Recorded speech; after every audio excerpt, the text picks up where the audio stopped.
जिल्हा परिषद निवडणूक होण्याचा मार्ग मोकळा झालाय। त्यामुळे सध्या ग्रामीण भागातील राजकारण चांगलंच ढवळून निघालेलं आहे। गावखेड्यातील कट्ट्यावरती जिल्हा परिषद कसा असावा, त्यांच्याकडून काय अपेक्षा आहेत, कोण उमेदवार आहेत अशी चर्चा आता रंगू लागलेली आहे। नाशिकच्या चांदवड तालुक्यातील तळेगाव रोही जिल्हा परिषद गटामधील काजी सांगावी इथे ग्रामस्थांशी आमचे प्रतिनिधी निलेश यांनी संवाद साधत मतदारांच्या अपेक्षा जाणून घेतल्यात। पाहूयात। ग्रामीण भागाचं मिनी मंत्रालय म्हणून ओळख असलेल्या जिल्हा परिषद निवडणुकीचा मार्ग आता मोकळा झालाय। काही दिवसात जिल्हा परिषद निवडणूक होणार आहे आणि त्या दृष्टीने आता ग्रामीण भागात जे ते राजकीय वातावरण जे तापू लागले। आता मी चांदवड तालुक्यातल्या तळेगाव रोही गटातील काजी सांगवी गटात आहे। या ठिकाणी आपण बघू शकतो की या नेहमीचे जे नागरिक आहेत ते या ठिकाणी सकाळच्या सुमारास या ठिकाणी आले आणि राजकीय फड जो होतो या ठिकाणी रंगताना पाहायला मिळतोय। काका, काय सांगशाल? आता सध्या तुमच्याकडे पाऊस पडलाय, काय सध्या एकंदरीत परिस्थिती? आमची नुकसान भरपाई दिल्याबद्दल आम्हाला आभारी आहोत, पण आम्हाला त्या नुकसान भरपाईचा 1 रुपयाचा खर्च काहीच न होता आम्हाला रुपये पदरी नाहीये। आमचे नुकसान काही लाख रुपये झाली, तुम्ही आम्हाला कुठून भरून देणार आहे? मला एक सांगा, सध्या पाऊस पडला, काय काय नुकसान झालं? आमचं सोयाबीन पीक सगळं पाण्यात गेलंय, कांदे पाण्यात गेले, सगळं पाण्यात गेलंय। तुम्ही काय करणार आहे शेतकरी समाजाला? आता निवडणुकीच्या निमित्ताने राजकीय लोक तुमच्याकडे यायला लागले, जिल्हा परिषद निवडणूक होते, काय तुमच्या अपेक्षा आहे? आमच्या अपेक्षा काय? आम्हाला 10,000 रुपयाचा भाव द्यावा क्विंटलला कांद्याला। काय नुकसान निम्मी होऊन गेले, तुम्ही काय करणार आहे याच्यावर आमचे सरकार? दादा, तुम्ही पण या भागातले शेतकरी आहात, काय सध्या एकंदरीत अडचणी, कशा पद्धतीने तुम्ही सगळं चाललंय? काही सर्व शेतकरी पाण्यामुळे सगळी वाट लागून गेली, कांदे गेले, रोप गेले, पाणीचे इतका बेमाप झाला आणि सरकार देतंय किती, काय हेक्टरी 4,000 5,000, काय होणार त्याच्यातून? काय होणार आपले? आता निवडणुका लागल्या, राजकीय लोक येत आहेत, जिल्हा परिषद निवडणूक आहे, पंचायत समितीची निवडणूक आहे, आता तुम्हाला कसा प्रतिनिधी पाहिजे? प्रतिनिधी चांगला शेतकऱ्याचा जो काही वरी असेल त्यालाच मतदान झालं पाहिजे। जो तो येतो, ज्याची त्याची पोळी भाजून निघून जातो, त्याचा काय फायदा आहे? सर्वसाधारण लोकांना काय घेणं नाही राजकारण लोकांची। जो गटात काम करील, व्यवस्थित काम करील त्यालाच देतील, अशी आमची अपेक्षा आहे। मला एक सांगा की तुमचं काय अपेक्षा आहे एकंदरीत, जिल्हा परिषदेचे काय नेमके एकंदरीत प्रश्न आहे, कसा लोकप्रतिनिधी पाहिजे तुम्हाला? आता पहिल्यांदा शेतकऱ्याची जी गटातली निवडणूक मिनी मंत्रालय म्हणून ओळखली जाते आणि निवडणूक आली का तिथं प्रत्येक राजकारणी शेतकऱ्याचा कैवारी म्हणून अशी घोषणा करतो। परंतु आता झालेली जे नुकसान तुम्ही जर बघितलं तर कधी भरून न निघणार नुकसान आहे।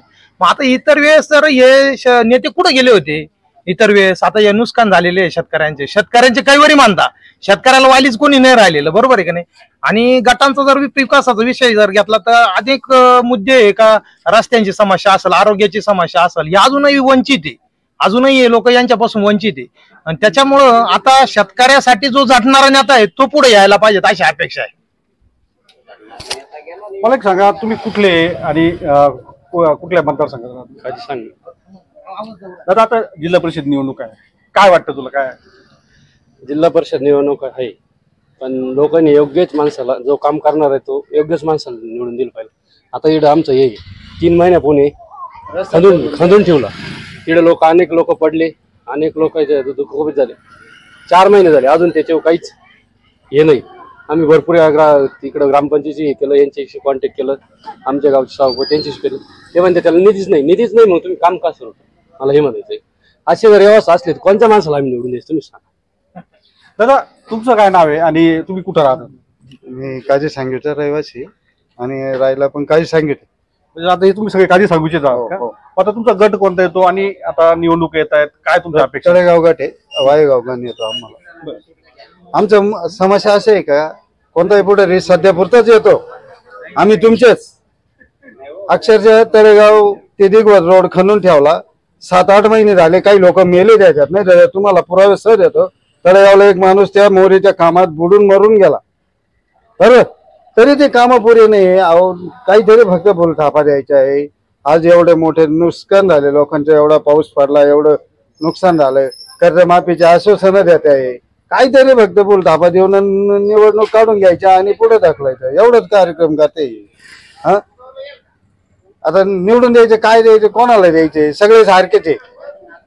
दादा, काय एकंदरीत प्रश्न आहे तुमच्या एकंदरीत मतदारसंघातले आणि काय अपेक्षा? हे सगळे स्वार्थासाठी राजकारण करताय। सगळ्यात म्हणजे हे शेतकऱ्यांचे जे कैवारी म्हणून घेतात ना स्वतःला, यांना तो अधिकार नाही. त्यांनी सगळ्यांनी स्वतःसाठी फक्त आज नुकसान भरपाई दिसते त्याच्यासाठी प्रत्येक जण येतोय, बांधावरती दाखवतोय, हे ते. समजा एखाद्या शेतकऱ्याच्या वावरात जर गांजा दिसला तर जे वरचे अधिकारी तत्परतेने येतात. तर आज एवढं अतोनात नुकसान झालेलं आहे, तेव्हा अधिकारी आम्ही निवडून दिलेले जे नेते मंडळी आहे ते आज आमच्या बांधावरती येऊन प्रत्यक्ष का आमचं हालचाल विचारत नाहीये. महत्वाची गोष्ट, आज आमचं एवढं नुकसान झालेलं आहे त्याच्यासाठी शासनाने जी तुटपुंजी मदत दिली ना आम्हाला ती पुरेशी नाहीये. त्याच्यासाठी ना शासनाने भरीव अशी मदत दिली पाहिजे. आणि हे जे जिल्हा परिषद आणि पंचायत समिती गटगण आहे याच्यामध्ये प्रत्येक जणांनी ना एक आता तात्पुरत्या स्वरूपात आम्ही शेतकऱ्याची कैवारी म्हणून असं आमच्याकडून मत मागू नाहीये. त्यांनी सुद्धा स्वतः ना गंभीरतेनं जेही राजकारण करणार आहे ते शेतकऱ्याचीच मुलं आहे, त्यांना स्थानिक प्रश्नांची चांगली जाणीव आहे. त्यांनी पण ह्या प्रश्नांकडे व्यवस्थित बघितलं पाहिजे. आणि जो आमचा नेता राहील जे आम्ही त्यालाच मतदान करू, जो प्रश्न व्यवस्थितरित्या मांडू शकतो आणि त्यालाच आम्ही मतदान करणार आणि अशाच माणसाला मतदान केलं पाहिजे अशी माझी वैयक्तिक इच्छा.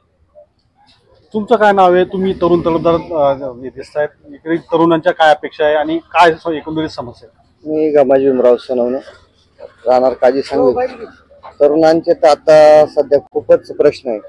तुम्ही बघितलात तर हल्लीच्या काळात जे सीमेवर लढतात त्यांना 4 वर्ष नोकरी आणि ते 4 वर्षानंतर काय करणार? हे केंद्र सरकारने असेल, इथं महाराष्ट्र सरकारने असेल, हे धोरण राबलंय हे अक्षरशः चुकीचं आहे आम्हाला तरुणांसाठी. 4 वर्ष सीमेसाठी तो राबणार आणि त्याचं लग्न कसं व्हायचं नंतर? त्याचं काय सोल्युशन काय? त्याचं विषय असा आहे. खूप हाल आहे, नोकऱ्या नाही पोरांना, शिकायला पाहिजे. स्थानिक समस्या काय आता तुम्ही या भागात काय? स्थानिक खूप समस्या आहे, रस्त्यांच्या असेल, खूप पाण्याच्या असेल, खूप समस्या असेल स्थानिक. पण काय सरकारने फक्त आश्वासन देता कर्जमाफी. आता शेतकऱ्यांची अशी परिस्थिती आहे, पूर्ण नुकसान झालेलं आहे. शेतात 10,000 रुपये त्यांनी काही हेक्टरी नुकसान भरपाई दिली, त्या 10,000 रुपयात काय होतं? बियाणं पण नाही सुटलं शेतकऱ्यांचं, बरोबर आहे. आणि आता सरकारच्या जाहीरनाम्यात होतं की आम्ही शेतकऱ्याला कर्जमुक्त करू. कुठं आहे तुमचं? कर्जमुक्त केलं का तुम्ही? नाही, फक्त आश्वासन देता आणि तुमचं पोळी भाजून घेता, बस. याच्यात काही नाही. एकंदर जर पाहिलं तर स्थानिक स्वराज्य संस्थेच्या निमित्ताने या ठिकाणी अवकाळी पाऊस आणि नुकसान भरपाई यामुळे शेतकऱ्यांमध्ये तीव्र असा रोष आहे आणि स्थानिक समस्यांच्या बाबतीत देखील रोष पाहायला मिळतोय. आता या संपूर्ण परिस्थितीमध्ये मतदार राजा कोणाला कौल देतो हे आता पाहणं औत्सुक्याचं ठरणार आहे. निलेश वाघ, NDTV मराठी, काजी सांगवी, चांदवड, नाशिक.